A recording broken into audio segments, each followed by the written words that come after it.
Salut tout le monde, c'est Sam the Bulletman et vous regardez la vidéo des résultats et des analyses de WWE Hell in a Cell 2015 qui a eu lieu donc le week-end dernier au Staples Center à Los Angeles, Californie, dans la nuit de dimanche à lundi.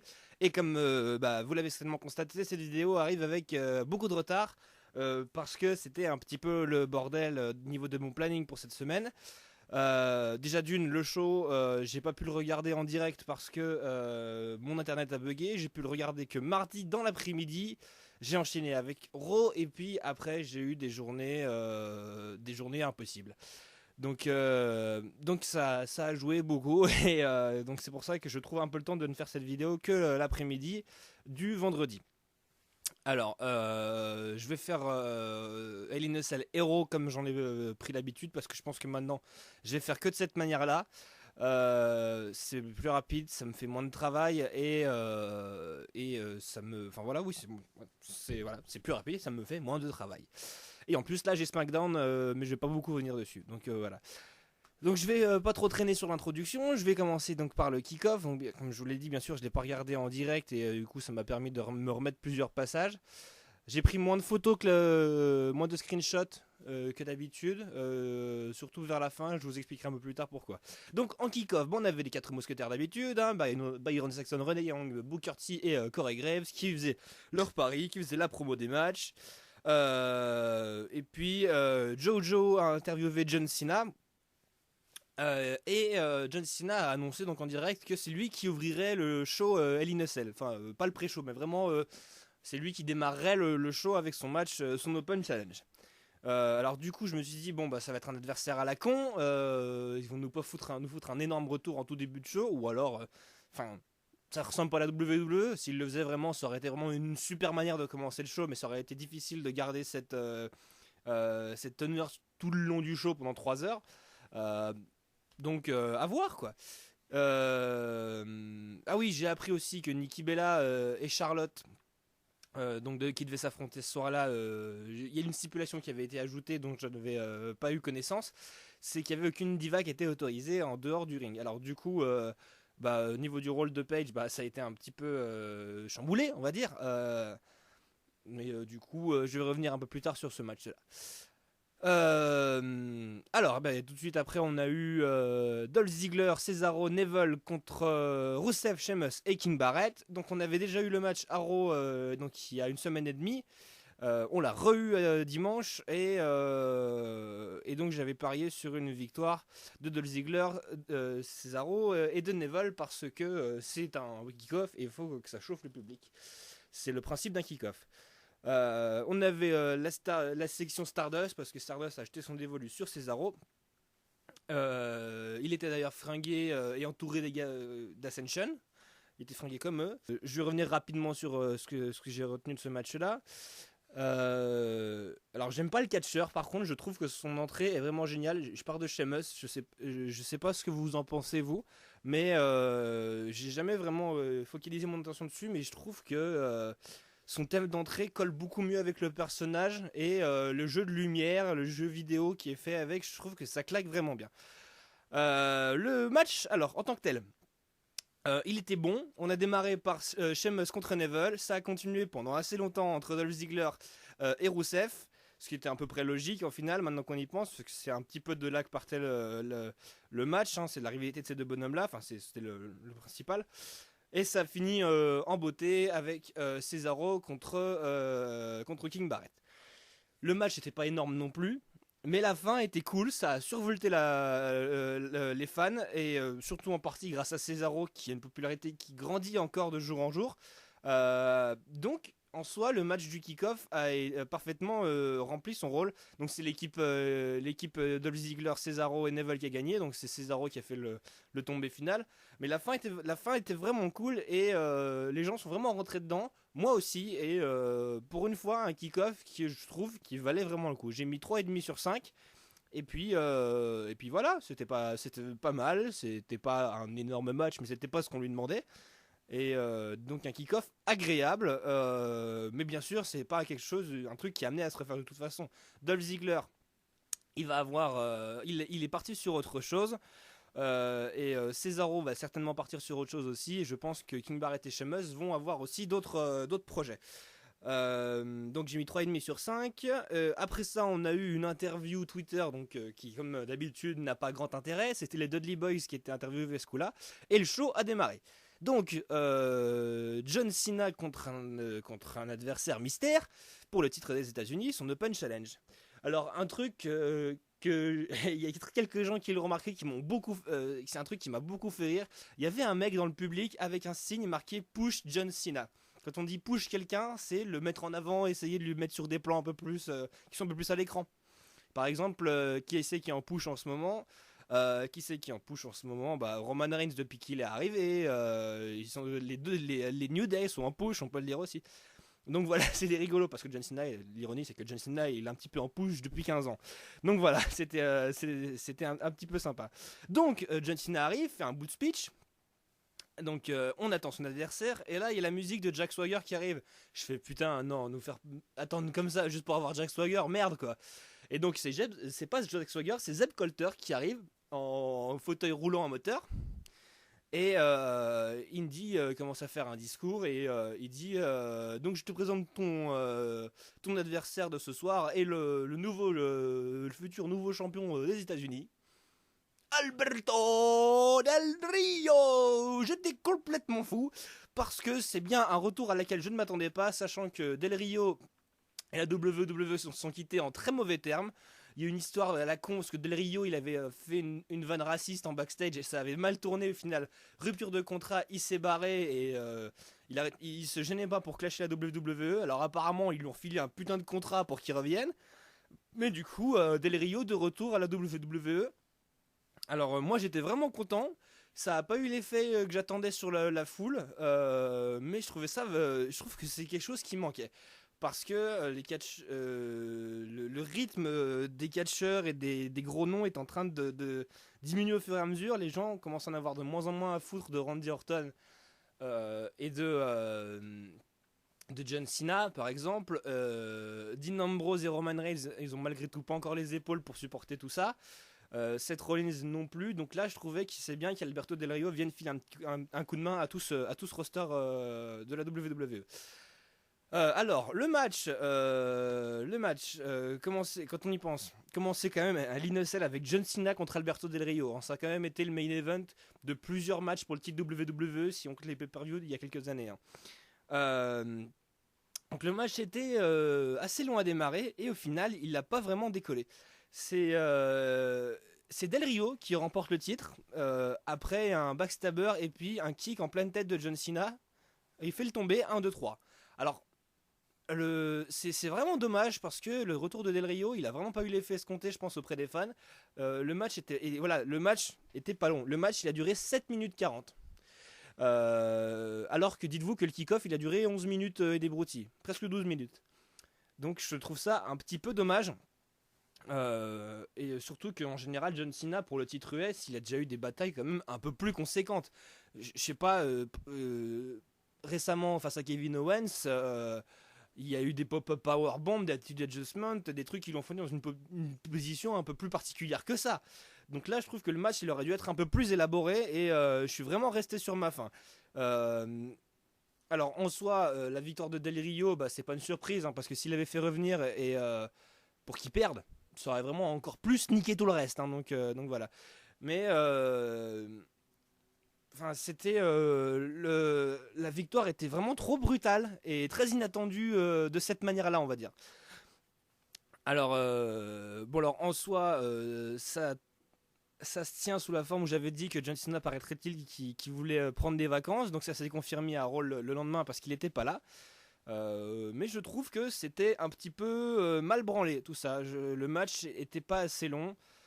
Puis un seul tombé sur John Cena à 3. En général, John Cena se dégage d'une bonne demi-douzaine de tombées avant de subir un tombé à 3 secondes. Donc une fin un peu what the fuck et qui m'a fait rester sur ma faim. Donc voilà, un match trop rapide et le retour était presque raté au final de Del Rio. J'ai mis 2,5 sur 5 parce que pour les raisons que je viens de vous exposer. Après on a un petit segment backstage entre Triple H, Stephanie McMahon et Kane et Seth Rollins. Puis voilà, encouragement pour Seth Rollins et puis Kane et tout ça. On a enchaîné avec Roman Reigns contre Bray Wyatt en match en cage. Là, pareil, surprise de démarrer aussi rapidement avec un match en cage, pardon. Euh, Parce que en général, ça arrive vers la fin du show. Je pensais même que les deux matchs seraient d'affilée. La WWE commence un peu à changer le booking l'ordre de ses matchs au niveau du booking de ses shows. Et je trouve que c'est une bonne chose parce que c'est un truc que j'ai souvent reproché à la WWE. Bon, c'est pas encore parfait. Ce serait que de moi, on foutrait le match de Diva en pré-show et tout le reste en crescendo, ce serait quand même beaucoup mieux. Euh, voilà, on tend vers quelque chose de plus intéressant, on va dire. Roman Reigns contre Bray Wyatt. Alors, on a eu un début, ça a commencé par un lead de Roman Reigns, et puis ensuite il y a les bâtons de kendo qui sont arrivés, une chaise et tout. Et d'ailleurs, ce qui a été intéressant, ce que j'ai noté sur ce match-là, bon, il y a eu pas mal d'objets, hein. Il y a eu 3 bâtons de kendo, 2 tables, des chaises. Ça partait vraiment dans tous les sens. Bray Wyatt a fait un. A envoyé comment? Attends, faut que j'arrive à lire ce que je mets parce que il y avait des moments assez cool. Il y avait Roman Reigns qui est sorti, il avait un bâton de kendo dans chaque main, il commençait à menacer Bray Wyatt, et puis après Bray Wyatt l'a slamé dans une table qui était posée en dehors du ring. Ils ont sorti une troisième table, powerbomb de Roman Reigns sur la table sur Bray Wyatt. On a eu des échanges sur le ring. Sister Abigail est contrée, Superman Punch, Spear à travers la table, sortie de tombée. Alors attendez, il faut que j'arrive à relire ce que je mets. Sister Abigail de Bray Wyatt, kick out enfin il se ressort, Roman Reigns sort du tombé. Et là Bray Wyatt il a fait un truc, il a commencé à faire des trucs assez inédits, il a accroché la chaise à la cage, elle a été foutue de manière horizontale, tordue sur le côté. Il a mis les bâtons de kendo dans les housses qui entourent les vis qui tiennent les coins des rings pour projeter Roman Reigns dedans. Et finalement, Roman Reigns en a enlevé un, il a tapé Bray Wyatt avec, il l'a envoyé dans celui qui restait. Il a terminé par un spear. Et puis le match s'est terminé comme ça. 23 minutes de match quand même. Alors c'est pas le meilleur match Hell in a Cell que j'ai vu. Faut aussi prendre en compte que c'était le premier match de l'un et de l'autre match Hell in a Cell. Alors Roman Reigns il a encore des progrès à faire. Par contre Bray Wyatt il est vraiment fait pour avoir des matchs Hell in a Cell parce que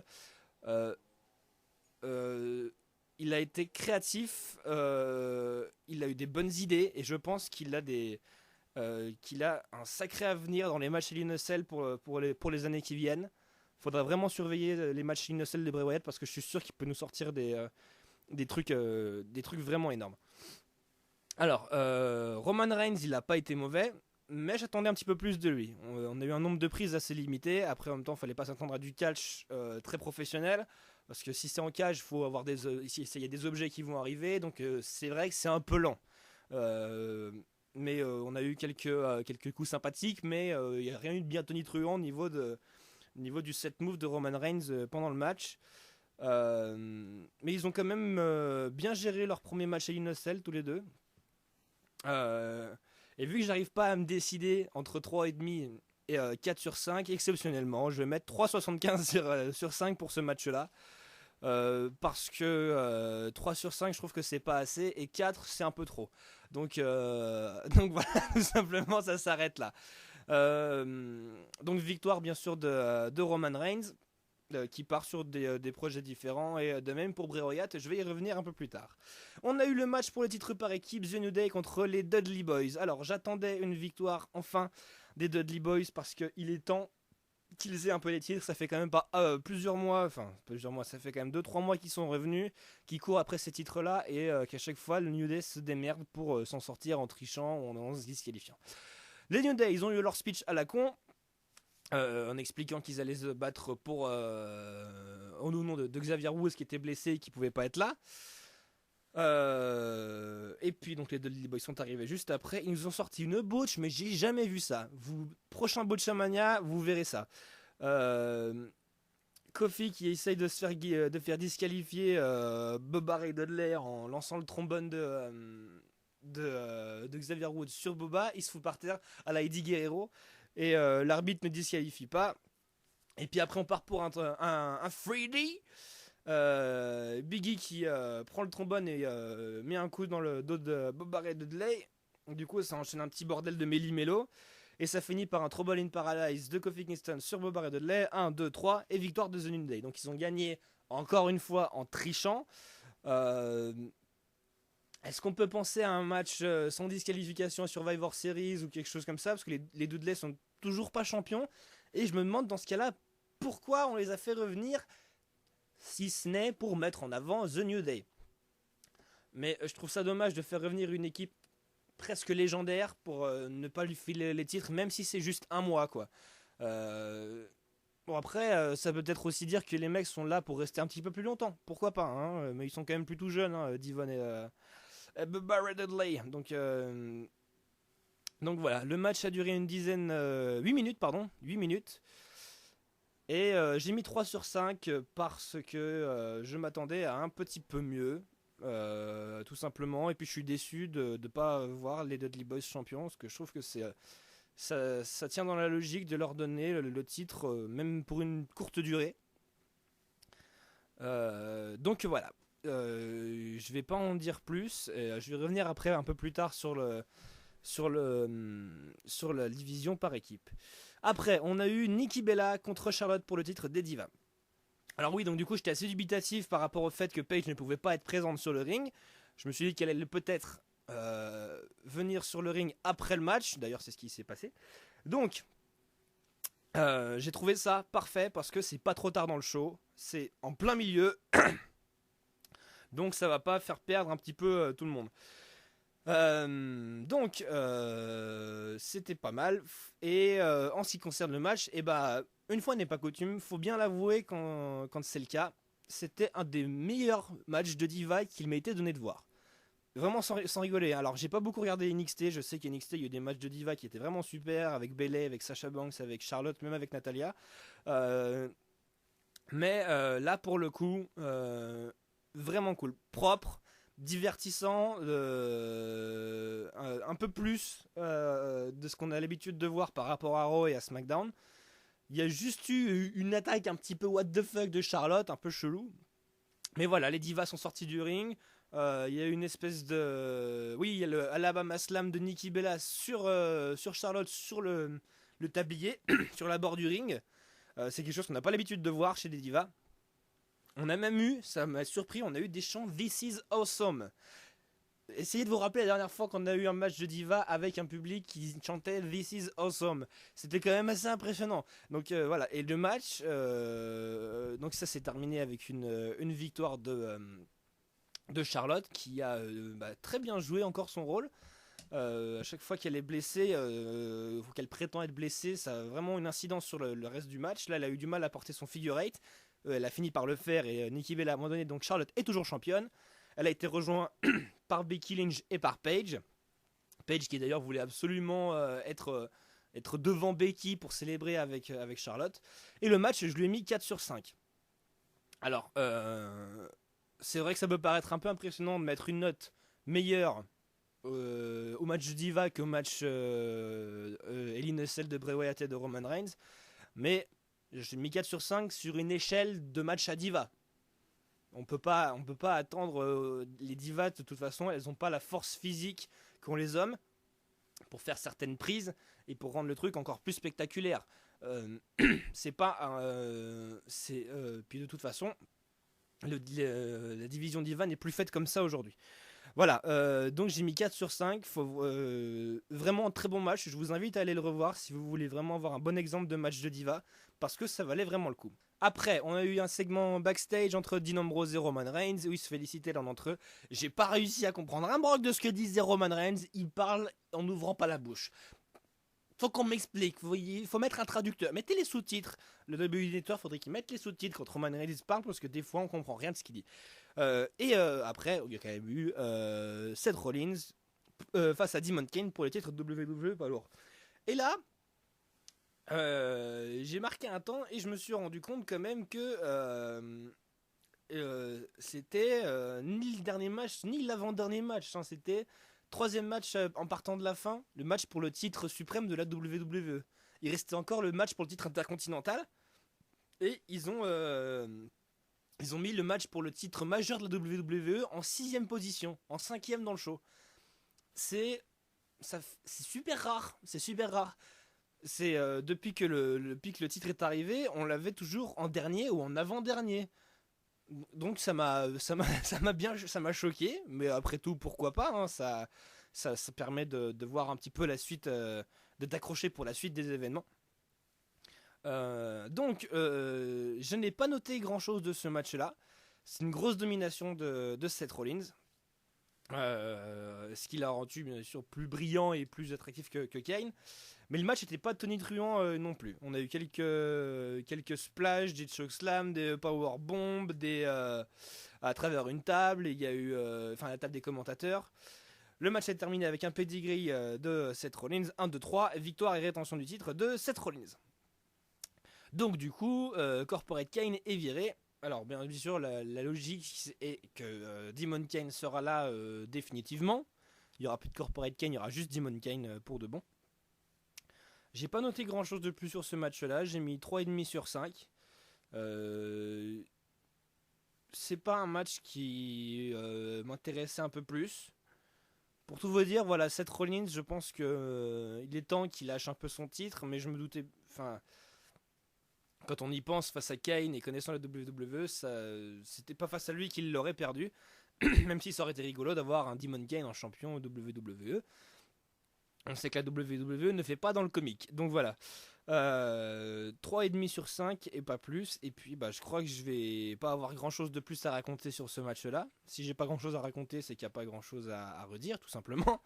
Je vais enchaîner avec le match pour le titre intercontinental. Kevin Owens contre Ryback. Un match beaucoup trop court. C'est dommage parce que ça partait vraiment bien. On a eu une grosse domination de Ryback. Et Kevin Owens qui sort son finish d'un coup comme ça est terminé. Alors, 5 minutes 35 précisément. C'était le match le plus court de la soirée et c'est dommage parce que ça partait vraiment bien. Alors, on va mettre ça sur l'idée de la WWE qui voulait peut-être laisser une demi-heure pour le dernier match entre Lesnar et l'Undertaker. Donc c'est une victoire propre de Kevin Owens. Donc pas de décompte à l'extérieur, de disqualification quoi. Donc c'est fini face à Ryback qui va partir sur d'autres plans. Alors, qu'est-ce qu'il y a à rajouter ? Oui, tout simplement, c'est que le match était trop court. Je commençais à vraiment rentrer dedans et puis d'un seul coup, pop-up powerbomb terminé. Et j'ai fait ah merde déjà, c'est con. Donc c'est la seule déception que j'ai. C'est une bonne déception que j'ai par rapport à ce match-là. J'ai mis 3 sur 5 parce que, pareil, trop court. C'est marrant quand même. On a l'impression que le timing était serré alors qu'il n'y avait que 7 matchs pendant le show. C'est assez impressionnant. D'ailleurs, le show, il n'a même pas duré 3 heures. Il a duré 2h52. De mémoire, sur le network, c'était marqué 2h52. Kevin Owens Ryback, donc du coup Kevin Owens qui va repartir sur d'autres adversaires et Ryback pareil. Et donc je vais terminer avec le dernier match de la soirée, Brock Lesnar contre l'Undertaker en match Hell in a Cell. Alors j'ai commencé à prendre des notes pendant le match. Non, même pas d'ailleurs. Non, j'ai même pas pris de notes pendant le match parce que je voulais profiter pleinement de l'action. J'ai même arrêté de prendre des screenshots pour me concentrer vraiment sur le match parce que j'attendais beaucoup de voir ce qui allait se passer. Le match a été quand même leadé en grande majorité par Lesnar. Le problème, c'est que le match était de plus en plus lent au fur et à mesure qu'on avançait. Après, ça s'explique, les catcheurs sont vieux et ils se ménagent pas quand ils sont dans un match à Hell in a Cell. Donc voilà. Lesnar s'est mis à saigner très rapidement, mais il s'est pas gêné pour se faire une sacrée entaille sur le haut du crâne. L'Undertaker à peu près pareil. On a eu 2-3 souplexes, enfin pas dans l'ordre, hein, mais pour vous dire à peu près le nombre de prises qu'il y a eu. 2-3 souplexes de German suplex de Lesnar, 3 F5, un low blow de Lesnar, je vais y arriver, nom de Dieu. Alors que l'Undertaker n'a fait qu'un chokeslam, un tombstone pile driver. Et puis après il y a eu des coups de chaise et tout. Il y a eu 2-3 petits détails par-ci par-là. Lesnar s'est même amusé à enlever le tapis de ring et puis à faire son dernier F5 sur le bois du ring. Enfin bon, c'est très résumé, hein. Il y a eu des va-et-vient entre temps. Vu que l'Undertaker, à un moment donné sur la fin du match, l'Undertaker allait poser un autre Tombstone Pile Driver, il arrivait en faisant ça face à Lesnar. Lesnar en a profité pour lui mettre un gros coup entre les burnes en vengeance de ce qui s'est passé à Night of Champions, à SummerSlam, pardon. Et donc F5 sur le bois est terminé, victoire de Brock Lesnar. Un match qui a duré 18 minutes. Donc voilà, bon, c'était pas le meilleur match Hell in a Cell de la soirée. C'était pour moi, Roman Reigns et Bray Wyatt étaient meilleurs. Voilà, on a eu des trucs sympas, des coups de chaise. Bon, il y avait plus de tension, c'était plus l'enjeu qui était important. Mais j'avais quand même un peu mal. Et l'Undertaker, on sent vraiment qu'il est en fin de carrière et qu'il a vraiment du mal à encaisser et à enchaîner. Euh, le Brock Lesnar était un peu plus mal en point qu'on avait l'habitude de le voir face à l'Undertaker. On voyait qu'il souffrait sur certains coups. Voilà. On n'a pas vu grand chose voilà, de l'Undertaker, c'est à ça que je voulais en venir. On a vu un chokeslam et un tombstone pile driver. On n'a pas eu de la stride, on n'a pas eu de old school. Mis d'autres coups vraiment impressionnants. Je veux dire, il y a eu, enfin bien sûr, il y a eu des coups de poing, quelques coups de pied, un bout de corde à linge, genre de trucs là, mais euh, c'était pas le même Undertaker qu'on avait l'habitude de voir et c'est ça qui m'a beaucoup déçu. Bien sûr, je m'attendais à une victoire de Lesnar parce que je pensais que l'Undertaker c'était. Donc, ce que j'avais dit comme argument, bah je sais pas. Non, j'avais dit que bizarrement, je voyais bien Brock Lesnar gagner et puis partir à d'autres choses, j'en sais rien. Donc voilà, en résumé, c'était un match lent. On n'a pas vu grand chose de l'Undertaker. C'est Brock Lesnar qui a fait pratiquement tout pendant le match. Et puis donc, il s'en va, il célèbre et tout. À la fin, on se retrouve avec un. Il restait 5 minutes dans le show. Et puis donc, l'Undertaker qui galère pour se relever du ring. Il finit par se mettre debout et on s'attend à ce qu'il fasse un petit adieu. Tout le monde commence à chanter Thank you, Taker. Donc on s'attend à ce que le show se termine comme ça. Et puis Bray Wyatt qui arrive. Avec Braun Strowman, Luke Harper et Eric Rowan. Ils arrivent à 4 comme ça.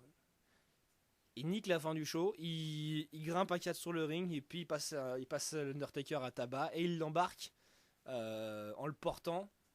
Comme s'il le portait dans un cercueil. Ils l'embarquent comme ça, ils sortent de l'arène et puis le show s'est terminé comme ça. Alors, ça a vraiment été. Donc voilà. Je sais pas trop quoi en penser parce que je vois pas l'Undertaker affronter Bray Wyatt à nouveau. Je pense que le Bray Wyatt s'est servi de ça pour alimenter une autre facette de son personnage. Je vais vous expliquer après pourquoi. Mais voilà, je trouve que c'est un peu dommage parce qu'il serait temps que l'Undertaker se retire de la compétition et il méritait un hommage et ça a été bon, c'est la WWE qui a niqué ça hein, par les Wyatt hein, et du coup voilà, je pense pas que Bray Wyatt était d'ailleurs favorable à cette idée-là, mais bon, les choses sont ainsi et 3 sur 5 au match dans sa totalité parce que je m'attendais un peu plus intéressant. Déçu par l'arrivée de Bray Wyatt. Déçu qu'on termine le show comme ça. Et voilà, j'étais majoritairement déçu par ce match-là. Bon, j'ai mis 3 sur 5, hein, j'ai pas mis 2 non plus, hein, mais le match était bon. Mais il y a certaines choses qui auraient été à revoir selon moi. Et je trouve ça dommage que la WWE force encore l'Undertaker à combattre. Il a bientôt 50 ans. Faut arrêter quoi. Il y a un moment, faut lui rendre hommage. D'ailleurs, parlant de ça, c'est ce qui va se passer à Survivor Series. On va fêter ses 25 ans de carrière en espérant qu'il soit là. Donc on verra ce que la WWE nous montre au fur et à mesure des semaines à Raw et à SmackDown. Et voilà. Alors globalement, de ce show de Hell in a Cell, je l'ai trouvé. Premier point positif, c'est l'ordre des matchs. J'ai trouvé ça très intéressant. C'est quelque chose qui a gardé dans cet ordre-là. Parce que du coup, le show avait une certaine constance, mine de rien. Ça faisait pas en dents de scie. Je trouvais que c'était vraiment bien foutu par rapport à la popularité des catcheurs, par rapport au titre, tout ça. C'était quelque chose d'intéressant. Il n'y a pas eu de match mauvais. Il n'y a pas eu que des matchs très bons. Il y a eu, mais tous les matchs étaient de potable à très bon, on va dire. En tout cas, il n'y a pas eu beaucoup de déchets. C'était un bon pay-per-view et en tout cas c'est ce que je pense, mais de ce que j'en ai lu sur le, je vais y arriver, sur le Facebook de la WWE, on avait quand on leur a demandé si ils avaient apprécié l'INSL, on a eu 7000 non et 4400 oui. Donc c'est-à-dire une majorité de non. Mais ça, en lisant les commentaires, d'ailleurs le top commentaire disait que la WWE savait vraiment bien comment niquer les adieux d'une légende.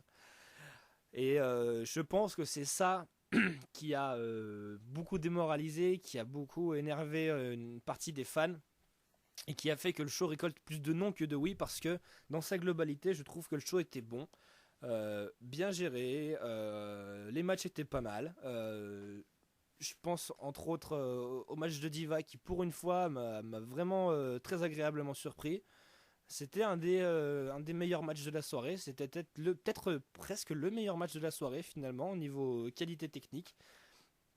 Donc voilà, le prochain pay-per-view c'est Survivor Series. Mais avant, je vais vous parler du Raw qui a lieu lundi soir et de ce qui s'y est passé. Alors j'ai noté 5 points distincts.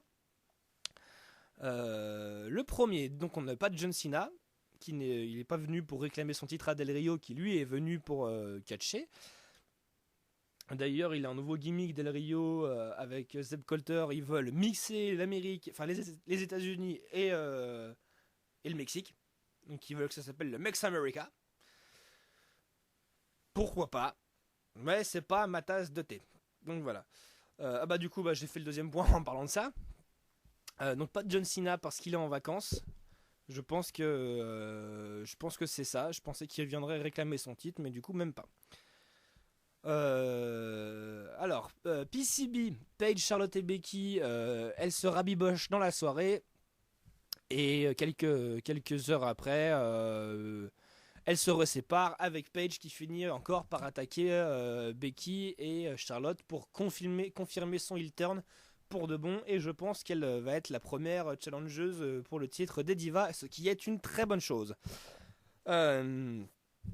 La Wyatt Family. Alors, pour en revenir dessus, la Wyatt Family. Donc, elle a embarqué l'Undertaker sur ses épaules à Hell in a Cell et elle a fait exactement la même à Kane. Donc, à Demon Kane lundi. Et elle continue à partir sur ce principe-là. Donc, Bray Wyatt a lâché Roman Reigns. Et ça va me permettre de rebondir sur le dernier point. Roman Reigns, qui, à la suite d'un match de qualification et d'un Fatal 4-Way, est devenu le prétendant numéro 1 en titre WWE poids lourd à nouveau. Alors, on a eu, en début de show, on a eu Seth Rollins avec l'autorité sur le ring. Triple H a donc expliqué que tous les gagnants de la soirée d'avant allaient s'affronter en match 1 contre 1. Les 4 gagnants de ces 4 matchs allaient s'affronter en Fatal 4-Way. Et que le gagnant finirait par avoir son titre de numéro 1 pour le champion du monde, titre de challenger numéro 1 pour le championnat du monde poids lourd de la WWE du monde entier. Donc Dolph Ziggler s'est qualifié face à je ne sais plus qui, Kevin Owens aussi, de mémoire je crois que c'est Cesaro aussi qui s'est qualifié et Roman Reigns. Je crois que c'est comme ça, je suis pas sûr. Donc, finalement, c'est Roman Reigns qui a fini par gagner. Donc, on a déjà un match booké pour Survivor Series. Roman Reigns contre Seth Rollins. On va voir comment la feud se développe jusque là-bas. Je vous en parlerai un peu plus pour la vidéo de prédiction. Et je crois que j'ai fait un petit peu près le tour. On a des challengers numéro 1 potentiels pour le titre WWE Tag Team. On a eu un match à 4 équipes. À SmackDown entre les Lucha Dragons, y avait qui? Les Dudley Boys, on avait The Ascension et qui est-ce que j'oublie? Je ne sais plus. De toute façon, on s'en fout vu que c'est les Lucha Dragons qui ont gagné. Bonne idée. Voilà, tout simplement. Je crois que j'ai fait à peu près le tour de Raw et de Hell in a Cell. Je vais m'arrêter là. On se retrouve bientôt pour les prédictions de Survivor Series. Donc c'est le 22 novembre. Dans 3 semaines à Atlanta. Bon, ça change pas grand chose pour vous. On a déjà un match qui est prévu. Ah bah non, il n'y a pas de match qui est prévu. Alors peut-être que le match de Seth Rollins et de Roman Reigns aura lieu un peu plus tôt que prévu. Je vous laisse avec ça. C'est Prayer de Disturbed avec mon résumé de mes analyses et de mes résultats et de mes notes. Et je vous souhaite une bonne soirée, bonnes vacances, tout bientôt les amis, profitez bien du beau temps s'il en reste, très bien pas froid, à plus et ciao ciao ciao.